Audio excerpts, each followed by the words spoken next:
जय श्री कृष्णा दोस्तों, कैसे हैं आप सब। आप सभी को आने वाली सकट चौथ की ढेर सारी शुभकामनाएं। फ्रेंड्स, 2026 में सकट चौथ का व्रत 6 जनवरी को रखा जाएगा और सकट चौथ की बहुत ही सरल पूजा विधि इस वीडियो में मैं आपके साथ आज शेयर करने वाली हूं। सकट चौथ पे हम पूजा कैसे करेंगे, चौकी कैसे लगाएंगे, चंद्रमा को अर्घ हमें कैसे देना होता है, ये सारी जानकारी इस वीडियो में आपके साथ शेयर करूंगी। तो देखिए, सबसे पहले हमें चौकी लगानी है। चौकी पे लाल या पीले रंग का वस्त्र बिछाना है। थोड़े से तिल का आसन देने के बाद उस पर भगवान गणेश, माता पार्वती, भगवान शिव की स्थापना कर दें। अगर आपके पास भगवान शिव, माता पार्वती की इस तरीके की तस्वीर या फोटो नहीं है तो आप एक हल्दी की गांठ पे कलावा लपेट के माता गौरी का रूप देके भगवान गणेश के पास स्थापना कर सकते हैं और उनकी पूजा कर सकते हैं, क्योंकि भगवान गणेश के साथ हमें गौरी जरूर रखनी चाहिए, गौरी माता, और उनका पूजन भी साथ में करना चाहिए। तो यहाँ पे हम अब सबसे पहले देसी घी का दीपक लगा लेंगे चौकी लगाने के बाद। अगर आप यहाँ पे कलश की स्थापना भी करते हैं तो यहाँ पे कलश की स्थापना कर सकते हैं, कलश दीप की स्थापना कर सकते हैं। यहाँ पे मैं कलश की स्थापना नहीं कर रही हूँ, मैं सिंपल एक जल का लोटा रख रही हूँ बस पूजा के समय, जिससे मैं चंद्रमा को अर्घ दूंगी। तो फ्रेंड्स, आप जो है ना, पूजा शाम को हमें करनी होती है। दिन में हम नॉर्मल पूजा करते हैं, शाम को हमें अच्छे से चौकी वगैरह लगा के भी पूजा कर सकते हैं। अगर मंदिर में स्पेस है तो आप अपने घर के मंदिर में भी इस पूजा को कर सकते हैं।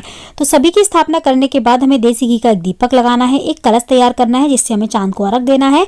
कलश के कंठ पे हमें मोली बांधनी है। कलश के अंदर शुद्ध जल और थोड़े से फूल, थोड़े से तिल, थोड़ा सा कच्चा दूध और साथ में हमें टीका करने के बाद वहीं पे चौकी पे रख देना है उसको, या फिर आप बाद में भी पूजा के बाद तैयार कर सकते हैं अर्घ देने के लिए। जो है ना लोटा एक, यहाँ पे हमने सबसे पहले देसी घी का दीपक जलाने के बाद भगवान को भावपूर्वक हमने स्नान कराया है और फूल में थोड़ा जल लेके इसके बाद हम चंदन से तिलक करेंगे। भगवान शिव को हम चंदन से तिलक करेंगे। भगवान गणेश को हमें रोली और चंदन दोनों से तिलक करना है। माता गौरी को भी हम रोली का तिलक कर देंगे। देखिए, हमें इस चीज़ का ध्यान रखना है कि हमें भगवान गणेश के साथ गौरी माता की भी पूजन जरूर करना है। अगर तस्वीर नहीं है तो हल्दी की गांठ रख के हम उनका पूजन कर सकते हैं। यहाँ पे हम सभी को तिलक कर लेंगे। तिलक करने के बाद हमें थोड़े से तिल चढ़ाने हैं। यहाँ पे ना जो तिल होते हैं ना, तिल और गुड़ का प्रसाद बनाया जाता है, उसको कहते हैं तिलकुट। तो तिलकुट का प्रसाद यहाँ पे जरूर चढ़ाया जाता है। तो आप जब पूजा करें तो तिलकुट जो है ना सुबेरे ही तैयार कर लें, क्योंकि शाम के समय बहुत ज़्यादा जल्दबाजी होती है पूजा की, क्योंकि हमें समय पे पूजा करनी होती है। तो तिलकुट का प्रसाद आप जरूर चढ़ाएं और तैयार कर लें। सुबह ही या दोपहर में आप तैयार कर लें जब शाम को पूजा करें, क्योंकि तिलकुट का प्रसाद दोनों वक्त चढ़ता है, सुबह भी और शाम को भी।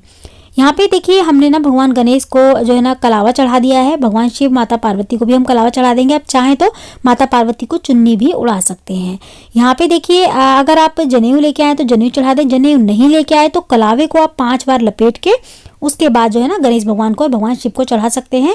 कलावे को हम जनेऊ मतलब भाव मन में ये रखेंगे कि जनेऊ है और कलावा हम चढ़ा देंगे, लेकिन हमें 5 बार कलावे को लपेटना होता है। इसके बाद हम जो है ना फूल चढ़ा देंगे। तो जो भी फूल आपके पास हों, लाल गुलाब के हों या गेंदे के हों, वो आप जरूर चढ़ाएं भगवान को। फूल चढ़ाने के बाद हमने थोड़े से तिल चढ़ा दिए हैं पहले ही, इसके बाद हम सभी को फूल चढ़ा देंगे। फूल चढ़ाने के बाद हमें भोग प्रसाद चढ़ाना है। अब भोग प्रसाद में देखिए, तिल का भोग जरूर लगाया जाता है। तो तिल गुड़ का आप लड्डू का भोग लगा सकते हैं तिल के, या फिर आप तिल के गुड़ जो गुड़ वाले जो लड्डू होते हैं ना, तिल और गुड़ के लड्डू होते हैं, उनका भी भोग लगा सकते हैं। देखिए, तिलकुट तो जरूर बनाया जाता है, जो वो अलग होता है। जैसे कि तिल को हमें जो है ना भून के उनको कूट के उसमें गुड़ मिला के रखा जाता है, मीठा तिलकुट का प्रसाद वो चढ़ाया जाएगा। यहाँ पे देखिए, हमने गुड़ रख दिया है, अभी गुड़ और तिल इकट्ठे रख दिए हैं। और यहाँ पे तिल को चटकाने के बाद उन्हें कूटते हैं। कूटने के बाद उसमें मिक्स करके गुड़ मिलाएंगे, उसको ही वही मेन प्रसाद होता है। आपके पास कुछ हो या ना हो चढ़ाने के लिए, लेकिन तिलकुट का प्रसाद हमें जरूर बनाना चाहिए।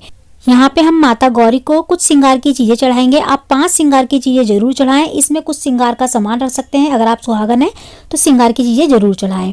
और यहाँ पे देखिए, आप चाहें तो एक ब्लाउज पीस भी रख सकते हैं। जैसे कि हम करवा चौथ वगैरह के व्रत में बायना निकालते हैं ना, तो इस व्रत में भी हमें बायना जरूर निकालना चाहिए। बायना निकाला जाता है।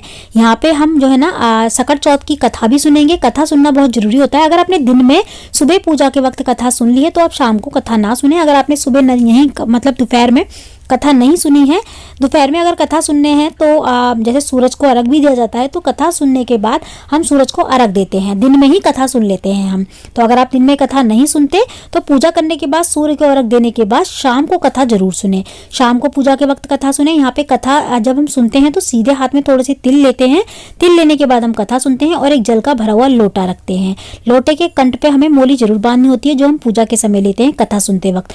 हम कथा सुन लेंगे। कथा जब हमारी पूरी हो जाए जाएगी उसके बाद हम सीधे हाथ में से थोड़े से तिल के दाने लेके उस कलश में डालेंगे जो हम लेके कथा सुनने हैं। ठीक है, इसके बाद ये जो तिल बचे हैं ना, इनको हम जब चांद को अर्घ देंगे ना तब हमें जो है ना यूज करने होते हैं।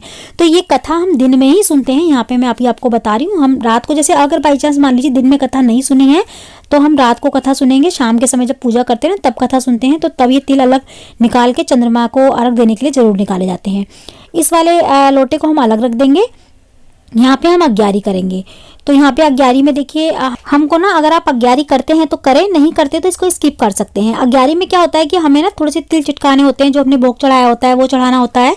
तो हम गाय के गोबर की एक कंडी लेंगे छोटी सी, उसको हम कच्चा जलाएंगे, गैस पे भी जला सकते हैं आप।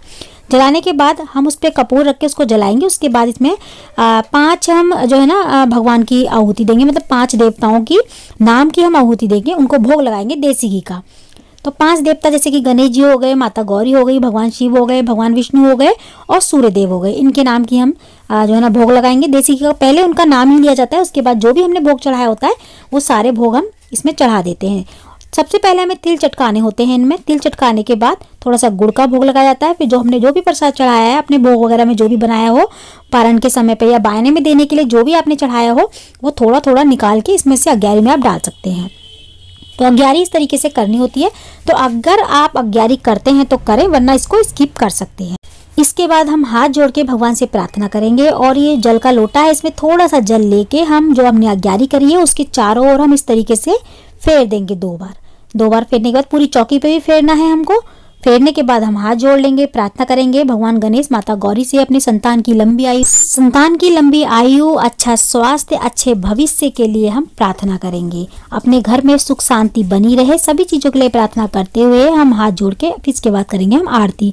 हमें ना भोग लगाने के बाद देसी घी का 2 बार आचमन जरूर दोबारा से करना चाहिए। इसके बाद हम आरती कर लेंगे भगवान गणेश की, माता गौरी की, भगवान शिव की, जितनी भी आरती आपको करनी हो आप कर सकते हैं। ज्यादा आरती मतलब समय नहीं है आपके पास इतना, तो खाली आप गणेश भगवान की आरती कर ले।